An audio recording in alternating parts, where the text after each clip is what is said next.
બહુ જ સુંદર કથા છે એક મારો અસબાબ કરીને.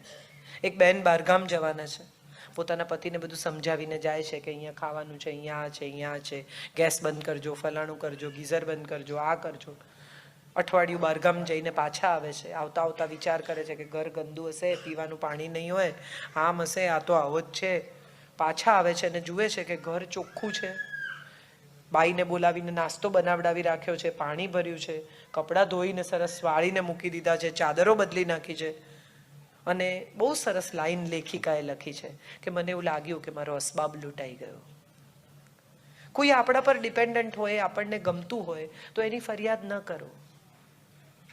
અને જો કોઈ આપણા પર ડિપેન્ડન્ટ છે, આપણને ન ગમતું હોય તો એ વિશે સ્પષ્ટ રહો. પણ મજા એ છે કે કહેવું એમ છે કે હું નહીં જાઉં ને ત્યાં સુધી એ જમશે નહીં. આ વાતનું ગૌરવ છે કે દુઃખ છે એ વિશે ક્લેરિટી નથી.